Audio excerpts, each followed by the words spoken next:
من الشيطان الرجيم بسم الله الرحمن الرحيم ولا تهنوا ولا تحزنوا وأنتم الأعلون إن كنتم مؤمنين صدق الله العظيم। সর্বোপরি প্রশংসা ও গুণকীর্তন তারই, যিনি অনাদি অনন্ত, বর্ষিত হোক অনাবিল শান্তির অজস্র ধারা প্রিয় নবী সাল্লাল্লাহু আলাইহি ওয়াসাল্লাম ও তার অনুচর বর্গের প্রতি। অতঃপর অধ্যকার আঞ্জুমানের সম্মানিত সভাপতি সাহেব, সুযোগ্য ও সুদক্ষ বিচারক মণ্ডলী ও আমার সম্মুখে উপবিষ্ট সত্যান্বেষী ভ্রাতৃবৃন্দ, সকলকেই আন্তরিক শুভেচ্ছা, স্নেহাশিস, মায়া, মমতা, প্রেম, প্রীতি ও ভালোবাসা জানাই।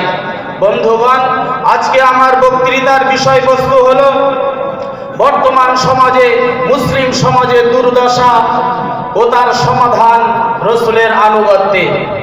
বন্ধুগণ, আজ একবিংশ শতাব্দীতে দাঁড়িয়ে গোটা পৃথিবীর বুকে দৃষ্টি নিক্ষেপ করলে যে দৃশ্য আমাদের দৃষ্টিগোচর হবে সেটা হলো এই পৃথিবীর পূর্ব থেকে নিয়ে পশ্চিম প্রান্ত পর্যন্ত, পৃথিবীর উত্তর থেকে নিয়ে দক্ষিণ প্রান্ত পর্যন্ত, পৃথিবীর প্রতিটি গ্রামে গঞ্জে, শহরে নগরে, দেশে বিদেশে একটাই দৃশ্য যে মুসলমান আজ সমাজের বুকে লাঞ্ছিত, অপমানিত।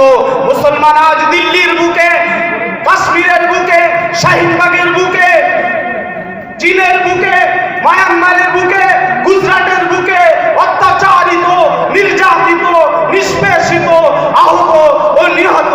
অথচ এই মুসলমান একদিন দিনের জন্য, ইসলামের জন্য নিজেদের যথা সর্বস্ব বিসর্জন দিতে দ্বিধাবোধ করেনি। এই মুসলমানই একদিন জালেম, অত্যাচার ও স্বৈরাচারী সমস্ত বন্দি ফিকিরকে ভেঙে চুরমার করে দিয়েছিল। যে মুসলমান একদিন ধর্মে, কর্মে, শিল্পে, বাণিজ্যে, কাব্যে, সাহিত্যে, জ্ঞানে, বিজ্ঞানে পৃথিবীর শীর্ষে স্থান অধিকার করেছিল, সেই মুসলমান আজ এত নিচেই নেমে গেল কেন? সেই মুসলমান আজ এত অত্যাচারিত কেন? সেই মুসলমান আজ এত নির্যাতিত কেন? এর একটি কারণ যে মুসলমান আজ তার জাতীয় ঐতিহ্যকে হারিয়ে ফেলেছে। মুসলমান আজ তার জাতীয় ঐক্যকে নষ্ট করে ফেলেছে। যেখানে মহান রব্বুল আলামিন ঘোষণা করেন, ওয়াতাসিমু বিহাবলিল্লাহি জামিআ, তোমরা আল্লাহর রশিকে মজবুতভাবে আঁকড়ে ধরো, ওয়ালা তাফাররাকু, তোমরা বিচ্ছিন্ন হয়ো না। আজ আমরা বিচ্ছিন্ন হয়ে পড়েছি। দ্বিতীয়ত মহান রব্বুল আলামিন বলেন, তোমরা সংগ্রাম করো, ওয়াকাতিলুহুম, তোমরা তাদের বিরুদ্ধে লড়াই করো, তাদের বিরুদ্ধে সংগ্রাম করো, হাত্তা লা তাকুনা ফিতনা, যতদিন না পর্যন্ত দুনিয়া থেকে ফিতনার অবসান না ঘটে, ফিতনার অবসান না ঘটে, ততদিন পর্যন্ত তোমরা সংগ্রাম চালিয়ে যাও। মহান আল্লাহ বলেন, ওমা লাকুম লা তুকাতিলুনা ফি সাবিলিল্লাহ, তোমাদের কি হলো যে আল্লাহর রাস্তায় তোমরা সংগ্রাম করো না? ওয়া আইদু লাহুম মাসতাতাতুম মিন কুওয়া, তোমরা দুশমনদের ভয় দেখানোর জন্য শক্তি প্রস্তুত করো, তোমরা তৈরি হও। আজকে আমাদের সে তৈরি কোথায়?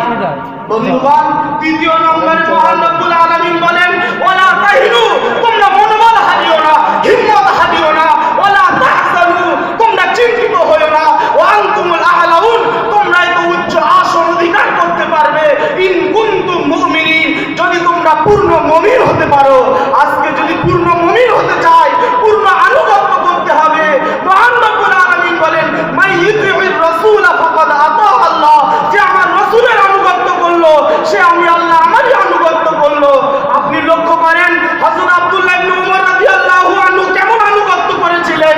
একদিন তিনি রাস্তা দিয়ে যাচ্ছিলেন, যেতে যেতে প্রতিমধ্যে এক জায়গায় তিনি বসলেন, কামা ইয়াজলিসুর রাজুলু লিকাদাইল হাজা, যেমন ভাবে মানুষ ইস্তেনজা করার জন্য বসে। সঙ্গীরা জিজ্ঞাসা করলো, ইয়া আব্দুল্লাহ লিমা জালাসতা, আপনি কেন বসলেন?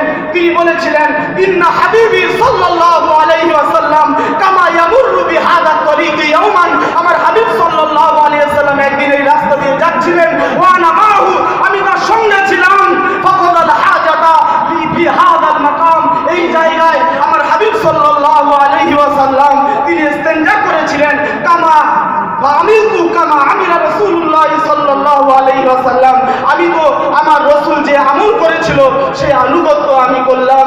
ওয়ালাম তামসু হাজাতুল কদাই, আর আমার হাজাতে জরুরত নেই। আপনি লক্ষ্য করেন হযরত আব্দুল্লাহ ইবনে মাসউদ রাদিয়াল্লাহু আনহু থেকে তিনি কেমন আনুগত্য করেছিলেন, কাইফা ইউতিউনার রাসূল, তিনি কেমন ভাবে রাসূলের আনুগত্য করেছিলেন। হযরত আব্দুল্লাহ ইবনে মাসউদ রাদিয়াল্লাহু আনহুর দিকে লক্ষ্য করুন। ফালাম্মা ইস্তাওয়া রাসূলুল্লাহ সাল্লাল্লাহু আলাইহি ওয়াসাল্লাম ইয়াউমাল জুমআতি আলাল মিম্বার, মিম্বারের উপর দাঁড়িয়ে আল্লাহ নবী সাল্লাল্লাহু আলাইহি ওয়াসাল্লাম ভাষণ দিচ্ছেন, মানুষদেরকে লক্ষ্য করে বলছেন, আইয়ুহান নাস আলাইকুমুল জুলুস, হে লোক সকল বসে যাও। ফাসামিয়া যালিকা ইবনে মাসউদ রাদিয়াল্লাহু আনহু, এই কথা যখন আব্দুল্লাহ ইবনে মাসউদ রাদিয়াল্লাহু আনহু শুনতে পেলেন, ফাজালাসা আলা বাবিল মসজিদ, মসজিদের দরজার নিকটেই বসে পড়লেন। ফারাহু রাসূলুল্লাহ সাল্লাল্লাহু আলাইহি ওয়াসাল্লাম, তাআল ইয়া আব্দুল্লাহ, এদিকে এসো হে আব্দুল্লাহ। ফাকালা মা মানাকা আন তাদখুলাল মসজিদা, মসজিদে প্রবেশ করতে কে তোমাকে বাধা দিল? আব্দুল্লাহ ইবনে মাসউদ রাদিয়াল্লাহু আনহু বললেন, ইয়া রাসূলুল্লাহ আনতা কুলতা ইজলিসু, আপনি বলেছেন বসে যাও। ফান্তাযালতু বিআমরিকা আলাল ফাওর, আমি ফাওরান আপনার হুকুম সঙ্গে সঙ্গে মেনে নিলাম, ফাওরান আমি আপনার হুকুমকে অমান্য করলাম। ইয়া রাসূলুল্লাহ ওয়ালা ইস্তাতিউ আব্দুল্লাহ আই ইখালিফা আমরামা ওয়া ইন হালাকা ওয়া মাতা, আপনার হুকুমের বিরোধিতা এই আব্দুল্লাহ কখনোই করতে পারে না। ওয়া ইন হালাকা ওয়া মাতা, যদি আব্দুল্লাহ হালাক হয়ে যায়, মৃত্যুবরণ করে, তবু আপনার হুকুমের খেলাফ কখনোই করতে পারবে না। এই ছিল রাসূলের সাহাবীদের ইত্তেবা। আজকে আমাদের ইত্তেবা, সেই ইত্তেবা কোথায়? তাই আমি সকলের কাছে আবেদন করব, আল্লাহ পাক আমাদের সকলকে সেই রাসূল এবং সাহাবাদের মতো ইত্তেবা করার তৌফিক দান করুন। ওয়াফাকানি আল্লাহু ওয়া ইয়্যাকুম। আল্লাহ আমার